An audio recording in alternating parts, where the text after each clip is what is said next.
내가 직접 제보했다니까. 한국인 330명. 내가 다 잡아낸 거야. 조지아주 하원 후보 에밀리 카터. 인스타그램에 당당히 글을 올리며 지지층을 자극했습니다. 하지만 불과 며칠 뒤 사태가 국제적으로 커지자 그녀는 돌연태세 전환했습니다. 그건 내가 한 게 아니야. 비자 문제는 정부 책임이지. 순식간에 영웅에서 위선자로. 그리고 낙선 위기에 몰린 그녀는 왜 그런 선택을 했을까요? 과연 누가 진실을 말하고 있는 걸까요? 안녕하세요. 저는 박지훈입니다. 새벽 5시 조지아 배터리 공장의 차가운 콘크리트 바닥 위로 떨어지는 물방울 소리가 들렸습니다. 형광등이 깜박이며 내는 윙윙거리는 소음 사이로 동료들의 규칙적인 숨소리가 섞여 들어왔죠. 공장 특유의 기계유 냄새와 플라스틱 화학 냄새가 코끝을 찔렀어요. 어제 밤늦게까지 설치 작업을 마치고 간이 침대에서 쪽잠을 자던 제 머릿속은 아직 몽롱했습니다. 하지만 뭔가 평소와 다른 긴장감이 공기 중에 떠돌고 있다는 걸 본능적으로 느꼈어요. 갑자기 현관문이 요란하게 열리는 소리가 들렸어요. 그리고 이어진 것은 중무장한 사람들의 발자국 소리였습니다. 쿵쾅쿵쾅. 군화 소리가 복도를 따라 메아리쳤죠. 제 심장이 갑자기 빨라지기 시작했어요. 모두 일어나. 움직이지 마. 영어로 외치는 목소리가 공장 전체를 울렸습니다. 순간 제 온몸에 소름이 돋았어요. 이민단속국 요원들이었죠. 검은 전술복을 입은 채 자동소총을 들고 있는 모습이 눈에 들어왔습니다. 마치 테러범을 잡으러 온 것처럼 말이에요. 이게 뭔 일이야? 동료들이 하나둘 잠에서 깨어나며 당황하기 시작했습니다. 저는 급히 일어나 주변을 둘러봤어요. 공장 곳곳에서 같은 상황이 벌어지고 있었죠. 필리핀 출신 용접공들, 베트남 조립 기술자들, 그리고 우리 한국인 엔지니어들까지 총 475명의 외국인 근로자들이 모두 똑같은 상황에 놓여 있었습니다. 손을 머리 위로. 지금 당장. 요원 하나가 제게 다가오며 소리쳤어요. 저는 떨리는 손을 천천히 머리 위로 올렸습니다. 차가운 수갑이 제 손목에 채워지는 순간 이 모든 상황이 현실이라는 걸 받아들여야 했어요. 우리가 뭘 잘못했다는 거예요? 우린 정식 비자로 온 기술자들입니다. 저는 영어로 항변했지만 요원은 아무 대답도 하지 않았어요. 그저 차가운 눈빛으로 저를 바라볼 뿐이었죠. 주변에서 동료들의 절망적인 목소리가 들려왔습니다. 아내한테 연락해야 해. 아이들이 기다리고 있어. 우리 프로젝트는 어떻게 되는 거야? 6개월째 작업한 건데. 하지만 아무도 우리 말에 귀 기울이지 않았어요. 우리는 그저 번호가 매겨진 체포 대상일 뿐이었습니다. 475명이라는 숫자로만 처리되는 존재들이었죠. 수갑을 찬 채로 줄을 서서 밖으로 나가는 동안 저는 지난 8개월간 피와 땀으로 세워온 이 공장을 돌아봤습니다. 최첨단 배터리 생산 라인, 정밀하게 조정된 로봇 시스템들. 우리가 없으면 이 모든 게 무용지물이 될 텐데 말이에요. 차가운 새벽 공기가 얼굴을 때렸습니다. 멀리서 언론사 헬리콥터 소리가 들려왔어요. 벌써 이 소식이 퍼진 모양이었죠. 저는 문득 이것이 단순한 이민 단속이 아니라는 걸 깨달았습니다. 뭔가 더 큰 그림이 있었어요. 버스에 오르기 직전 저는 마지막으로 공장을 바라봤습니다. 어제까지만 해도 미래의 희망으로 가득했던 이곳이 이제는 거대한 물음표가 되어 있었어요. 과연 우리가 다시 이곳으로 돌아올 수 있을까요? 구금 시설의 차가운 바닥에 앉아있던 저는 벽에 걸린 낡은 텔레비전을 바라보고 있었습니다. 화면 속에서는 조지아 지역 뉴스가 흘러나왔죠. 앵커의 목소리가 시설 전체에 울려 퍼졌어요. 오늘 새벽 조지아 현대차 LG 합작 배터리 공장에서 475명의 외국인 근로자가 일제히 체포됐습니다. 제 얼굴이 화면에 크게 나왔어요. 수갑을 찬 채 버스로 향하는 모습이었죠. 마치 중범죄자처럼 보였습니다. 주변 동료들도 충격에 빠진 표정으로 화면을 바라봤어요. 저건 우리잖아. 완전히 범죄자 취급이네. 김철수 선배가 씁쓸하게 중얼거렸습니다. 저도 마음이 착잡했어요. 우리가 8개월 동안 성실히 일해온 모습은 어디에도 나오지 않았죠. 오직 체포 장면만이 반복해서 방송됐습니다. 그때 화면이 바뀌었어요. 블론드 머리의 중년 여성이 나타났습니다. 에밀리 카터, 조지아주 하원 후보라는 자막이 떴죠. 네, 맞습니다. 제가 직접 제보했어요. 카터의 목소리가 자신만만했습니다. 저는 순간 귀를 의심했어요. 제보자가 바로 눈앞에 나타난 거였죠. 475명의 외국인이 미국인 일자리를 빼앗고 있다는 제보를 받고 저는 즉시 당국에 신고했습니다. 이것이 바로 우리가 해야 할 일이에요. 카터가 연설하듯 말하는 모습을 보며 제 가슴이 끓어올랐습니다. 우리를 마치 일자리 도둑으로 만드는 거였어요. 하지만 현실은 정반대였죠. 미국 기업들이 우리의 기술력을 필요로 해서 초청한 거였는데 말이에요. 그 일자리를 미국인에게 돌려줘야 한다. 화면이 다시 바뀌더니 지역 주민들의 인터뷰가 나왔습니다. 분노에 찬 얼굴들이었어요. 그중 한 남성이 특히 격앙된 목소리로 말했죠. 제지 공장이 문 닫으면서 우리 동네 사람들 다 일자리 잃었는데 외국인들은 떵떵거리며 일하고 있었다니까요. 이게 말이 됩니까? 저는 고개를 절레절레 흔들었어요. 배터리 공장과 제지 공장은 완전히 다른 분야였는데 마치 우리가 그들의 일자리를 빼앗은 것처럼 포장되고 있었죠. 뉴스는 계속됐습니다. 카터가 자신의 SNS 계정을 보여주며 득이양양한 표정을 짓고 있었어요. 오늘 아침 475명 외국인 단속 성공. 미국인 우선 정책의 승리입니다. 여러분의 지지가 있었기에 가능했어요. 댓글창에는 찬사가 쏟아지고 있었습니다. 카터 후보 최고. 외국인들 다 내쫓자. 같은 글들이 빠르게 올라왔죠. 저는 스마트폰이 압수당해서 아무것도 할 수 없었어요. 이런 미친. 옆에 앉아있던 이정민 과장이 주먹을 꽉 쥐었습니다. 그의 얼굴에는 분노와 절망이 뒤섞여 있었어요. 화면이 다시 바뀌자 공장 전경이 나왔습니다. 텅 비어있는 생산 라인들이 을씨년스럽게 펼쳐져 있었죠. 리포터가 현장에서 전하는 소식이었어요. 우리가 빠진 공장은 현재 완전히 가동이 중단된 상태입니다. 36조 원 규모의 투자 프로젝트에 빨간불이 켜진 셈이죠. 그제서야 상황의 심각성이 느껴졌습니다. 우리가 없으면 공장이 돌아가지 않는다는 걸 이제라도 깨닫고 있는 거였어요. 하지만 이미 늦었죠. 우리가 8개월 동안 세팅한 장비들이 다 멈춰 있네. 김철수 선배가 한숨을 내쉬었어요. 저도 마음이 아팠습니다. 밤낮 없이 매달렸던 그 정밀한 시스템들이 우리 없이는 무용지물이 되어 버린 거였으니까요. 뉴스가 끝나자 시설 전체가 침묵에 빠졌습니다. 300명의 한국인 동료들 모두가 같은 심정이었을 거예요. 우리는 범죄자가 아니었는데 왜 이런 취급을 받아야 하는 걸까요? 저는 창밖을 바라봤습니다. 조지아의 푸른 하늘이 보였지만 제 마음은 먹구름으로 가득했어요. 에밀리 카터라는 정치인이 자신의 선거를 위해 우리를 희생양으로 삼은 거였죠. 그리고 이제 그 불씨가 걷잡을 수 없이 번져가고 있었습니다. 이게 다 정치 노름이었구나. 누군가가 작게 중얼거렸어요. 저도 그 말에 고개를 끄덕였습니다. 우리는 에밀리 카터의 야심을 위한 도구로 전락해 버린 거였어요. 구금시설의 스피커에서 흘러나오는 정적 속 잡음이 귓가를 파고들었습니다. 차가운 금속 의자에 앉아있던 제 등에는 식은땀이 흘러내렸어요. 형광등 불빛 아래 펼쳐진 회색 벽들 사이로 동료들의 무거운 한숨소리가 들려왔죠. 커피 한 잔조차 제대로 마실 수 없는 이곳에서 우리는 3일째 답답한 대기를 이어가고 있었습니다. 밖에서는 무슨 일이 벌어지고 있는지 알 수 없는 상황이었어요. 갑자기 한국 영사가 면회실에 나타났습니다. 그의 얼굴에는 깊은 걱정이 어려 있었어요. 정부에서 강력히 항의했습니다. 미국 국무부에서도 깊은 유감을 표했고요. 하지만 영사의 목소리에는 확신이 없었어요. 저는 그 말 뒤에 숨겨진 불안을 느낄 수 있었죠. 며칠 후 뜻밖의 소식이 들려왔습니다. 공장에서 일하던 미국인 엔지니어 리사 존슨이 언론과 인터뷰를 했다는 거였어요. 텔레비전 화면에 나타난 리사의 얼굴은 지쳐 보였습니다. 솔직히 말하면 그들이 없으면 공장은 돌지 않아요. 리사가 카메라를 향해 말했을 때 저는 가슴이 뭉클해졌어요. 처음으로 우리를 제대로 이해해주는 사람이 나타난 거였죠. 한국 기술자들은 8개월 동안 이 시설의 핵심 시스템을 구축했어요. 그들 없이는 우리가 아무것도 할 수 없습니다. 리사의 증언이 이어지자 화면에는 멈춰선 생산 라인들이 나왔어요.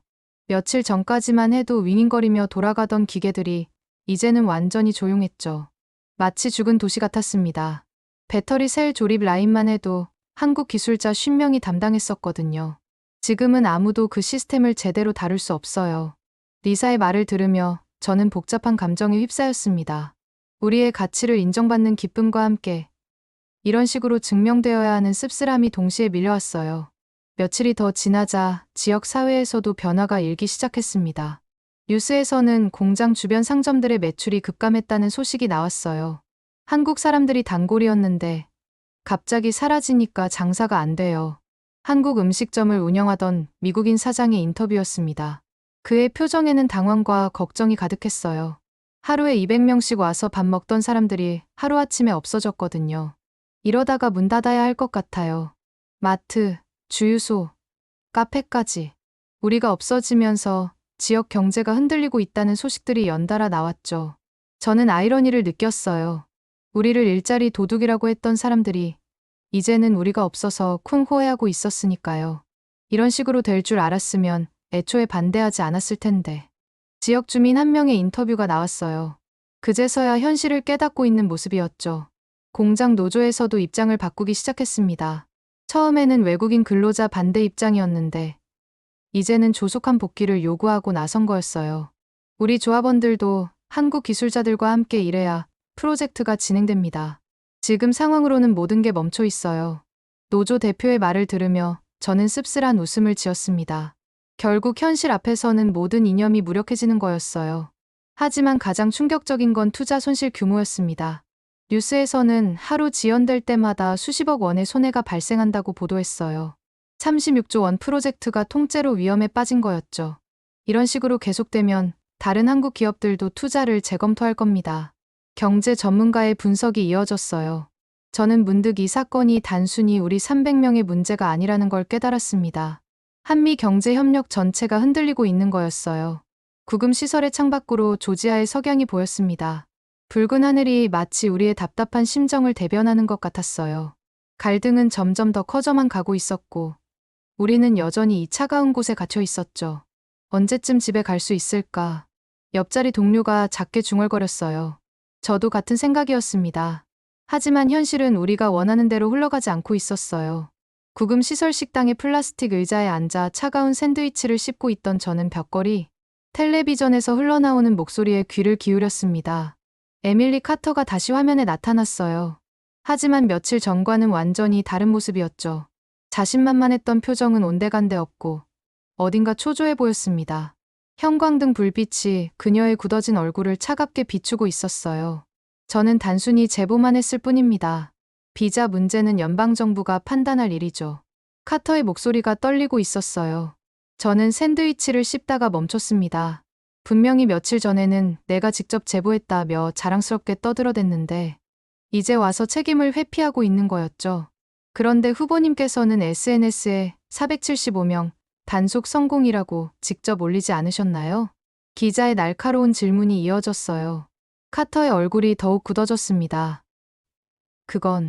그건 상황을 잘못 파악한 거였어요. 저는 단지 미국인 일자리 보호를 위한 정당한 제보를 했을 뿐입니다. 제 옆에 앉아있던 김철수 선배가 코웃음을 쳤어요. 저 여자 완전히 꼬리 자르기 시작했네. 저도 그 말에 동감했습니다. 카터의 변명은 너무나 뻔했어요. 국제적으로 문제가 커지자 갑자기 발뺌하기 시작한 거였죠. 화면이 바뀌더니 워싱턴발 뉴스가 나왔습니다. 한국 정부의 강력한 항의와 함께 국제 여론이 악화되고 있다는 내용이었어요. 한국은 미국의 핵심 동맹국입니다. 이번 사건으로 양국 관계에 금이 갈 수 있다는 우려가 나오고 있습니다. 국무부 대변인의 걱정스러운 표정이 화면에 나왔어요. 저는 이 사건이 생각보다 훨씬 큰 파장을 일으키고 있다는 걸 실감했습니다. 며칠 후 더욱 충격적인 뉴스가 터졌어요. 탐사보도 전문 기자가 카터의 내부 문건을 입수했다는 소식이었죠.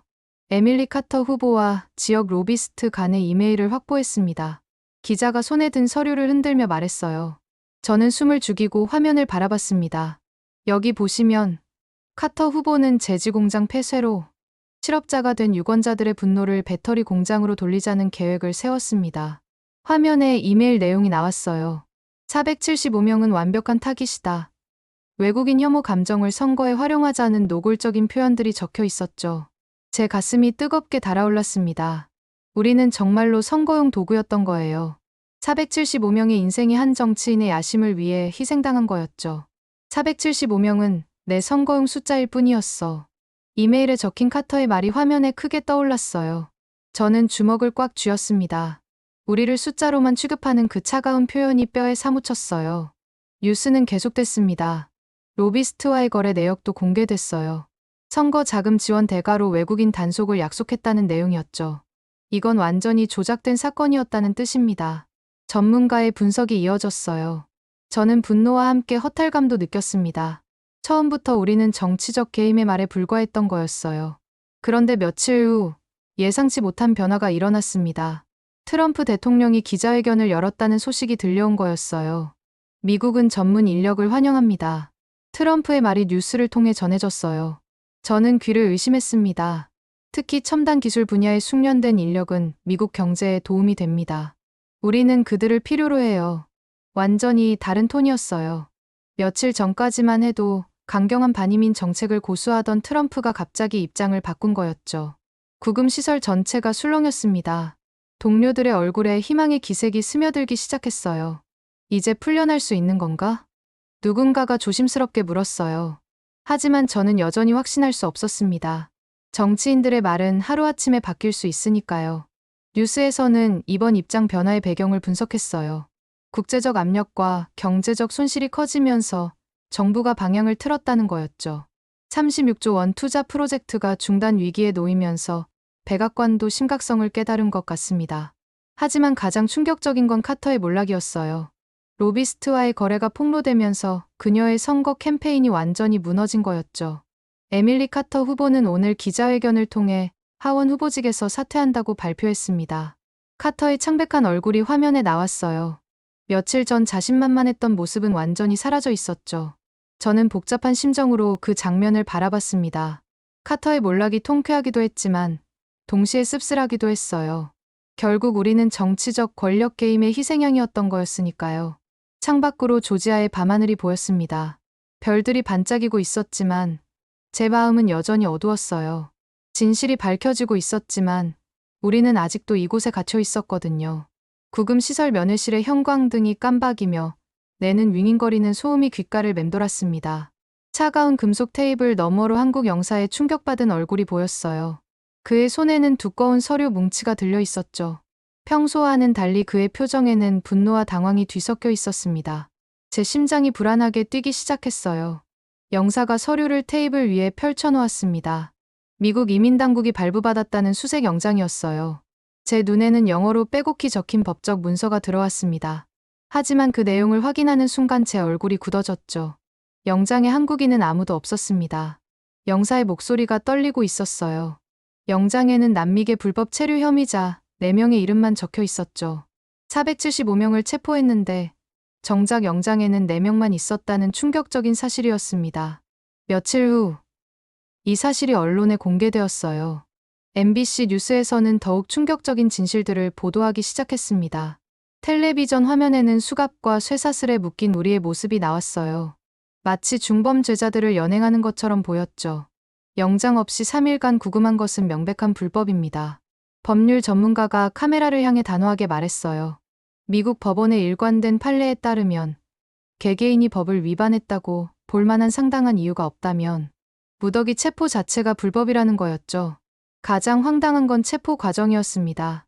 군사작전처럼 장갑차와 헬리콥터까지 동원해서 공장을 급습했다는 사실이 드러났어요. 중무장한 요원들이 우리를 줄 세워놓고 비자를 확인하더니 소명 절차도 없이 줄줄이 수갑을 채웠던 거였죠. 더욱 충격적인 건 비자의 합법성이었습니다. 미국 국무부 지침에는 B-1 비자로 외국산 장비를 설치하고 수리할 수 있다고 명시되어 있었어요. 우리가 가진 비자는 완전히 합법적이었던 거였습니다. 뉴스에서는 개별 사례들도 공개했어요. 한 LG 협력사 직원에게 제시된 체포 영장에는 그가 자백했다고 적혀 있었지만 실제로는 자백한 적이 없었죠. 이민국 감독관이 마음대로 서류를 작성한 거였습니다. 영주권자까지 체포되었다는 사실도 드러났어요. 7살에 미국으로 이민 온 영주권자가 쇠사슬에 묶여 끌려갔고 그의 부인은 이민법 전문가였는데도 남편이 체포된 이유를 알 수 없었다는 거였죠. 미국 세금까지 내는 주재원 비자 소지자도 있었습니다. 아무 문제가 없는데도 영문도 모른 채 끌려가 갇혔던 거예요. 심지어 한 여성 프로그래머를 담당한 이민국 심사관은 이민법 위반이 아닌데 왜 잡혀왔냐고 오히려 반문했다고 했습니다. 제 가슴이 뜨겁게 달아올랐어요. 우리는 정말로 아무 잘못도 하지 않았던 거였습니다. 법적 근거도 없이, 영장도 없이 그저 숫자를 채우기 위해 무차별적으로 체포당한 거였죠. 구금시설 전체가 술렁였습니다. 동료들의 얼굴에는 분노와 허탈감이 뒤섞여 있었어요. 김철수 선배는 주먹을 꽉 쥐고 벽을 바라봤고 이정민 과장은 고개를 절레절레 흔들었죠. 하지만 백악관은 여전히 적법한 법 집행이었다는 입장을 고수했습니다. 한 미국 외교관은 MBC에 한미동맹이 살아남을 수 있을지 모르겠다고 한탄했다는 소식도 들려왔어요. 폭스뉴스와 같은 보수 언론에서는 오히려 항의하는 한국 정부의 태도가 충격적이라며 우리를 비난했습니다. 이런 극명한 인식 차이를 보며 저는 더욱 절망스러웠어요. 창밖으로 조지아의 석양이 보였습니다. 붉은 하늘이 마치 우리의 분노를 대변하는 것 같았어요. 진실이 하나씩 드러나고 있었지만 그 진실은 우리에게 더 큰 상처를 안겨주고 있었죠. 우리는 정말로 무고한 희생자였던 겁니다. 구금시설의 철문이 열리는 소리가 복도 전체에 울려 퍼졌습니다. 처음 들어보는 자유의 소리였어요. 차가운 바닥에 놓여있던 제 개인 소지품들이 투명한 비닐봉지에 담겨 돌아왔죠. 스마트폰, 지갑, 시계, 평범했던 일상의 조각들이 이렇게 소중하게 느껴질 줄은 몰랐습니다. 형광등 불빛 아래서 구금복을 벗고 제 옷으로 갈아입으며 마침내 이 악몽이 끝나고 있다는 걸 실감했어요. 전원 석방이라는 소식이 전해졌을 때 구금 시설 전체가 환호성으로 가득했습니다. 하지만 그 기쁨은 오래가지 않았어요. 우리 300명의 한국인들 앞에는 선택이 놓여 있었죠. 미국에 남아서 계속 일할 것인가, 아니면 고국으로 돌아갈 것인가. 김철수 선배는 망설임 없이 귀국을 선택했습니다. 그의 얼굴에는 깊은 상처가 새겨져 있었어요. 이정민 과장도, 박종민 차장도 마찬가지였죠. 불법 구금은 우리의 마음에 지워지지 않을 상처를 남겼습니다. 공항으로 향하는 버스 안에서 저는 창밖으로 스쳐가는 조지아의 풍경을 바라봤어요. 희망에 부풀어 내렸던 애틀랜타 공항이 다시 보였죠. 하지만 이번에는 전혀 다른 마음이었습니다. 배신감과 실망감이 가슴 깊숙이 자리 잡고 있었어요. 미국 정부는 뒤늦게 공식 유감을 표명했습니다. 국무부 대변인이 기자회견에서 발표한 내용이 뉴스로 나왔어요. 하지만 그 말들은 공허하게 들렸죠. 이미 무너진 신뢰를 몇 마디 말로 회복할 수는 없었습니다. 이런 일이 재발되지 않도록 노력하겠다는 약속도 있었지만 누가 믿을 수 있었을까요? 우리는 합법적인 절차를 통해 왔는데도 범죄자 취급을 받았고 불법 구금당했던 거였어요. 인천공항에 도착했을 때 많은 언론사와 시민들이 우리를 기다리고 있었습니다. 카메라 플래시가 터져나왔고 기자들의 질문이 쏟아졌어요. 하지만 저는 아무 말도 하고 싶지 않았습니다. 그저 집에 가서 가족들을 만나고 싶을 뿐이었죠. 며칠 후 조지아 공장의 근황이 언론을 통해 전해졌습니다. 우리가 떠난 후 공장은 완전히 마비되었다는 소식이었어요. 우리가 설치하고 조정했던 정밀한 시스템들이 모두 멈춰 서 있었죠. 현지에 남은 미국인 엔지니어 리사의 인터뷰가 나왔어요. 그녀의 목소리에는 절망감이 배어 있었습니다. 사람 없는 공장은 그저 빈 껍데기일 뿐이야. 그 한마디가 모든 상황을 압축해서 보여주는 것 같았어요. 최첨단 장비들로 가득한 공장이지만 그것들을 다룰 숙련된 기술자들이 없으면 아무 소용이 없었던 거였죠. 배터리 셀 조립 라인, 전극 코팅 시스템, 품질 검사 장비들. 우리가 밤낮 없이 매달려 완성했던 모든 것들이 이제는 움직이지 않는 조각상이 되어 있었습니다. 36조 원 규모의 투자 프로젝트는 최소 수개월 지연될 수밖에 없었어요. 현대차와 LG는 미국 투자 계획을 전면 재검토한다고 발표했습니다. 삼성의 51조 원 텍사스 공장, SK의 5조 원 인디애나 프로젝트까지 불안정해졌다는 소식도 들려왔어요. 우리 300명의 강제 송환이 한미 경제 협력 전체를 흔들고 있었던 거였죠. 집에 돌아와서 가족들과 저녁을 먹으며 저는 지난 개월을 돌아봤습니다.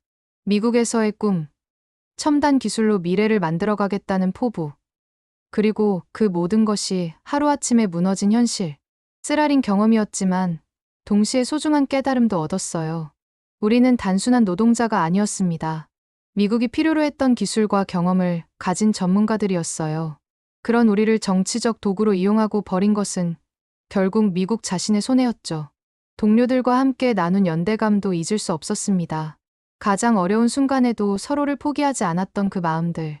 차가운 구금 시설에서도 꺾이지 않았던 우리의 자존심과 자부심. 텔레비전에서는 미국 내 기술자 부족으로 인한 경제적 손실이 연일 보도되고 있었어요. 하지만 그것은 더 이상 우리의 문제가 아니었습니다. 우리는 이미 한국으로 돌아왔고 새로운 길을 찾아가야 했으니까요. 창밖으로 한강이 보였습니다. 조지아의 붉은 석양보다 서울의 네온사인이 더 따뜻하게 느껴졌어요. 비록 쓰라린 경험이었지만 우리는 당당하게 돌아왔습니다. 우리가 잃어버린 것은 미국에서의 일자리였지만 얻은 것은 흔들리지 않는 자존감이었어요.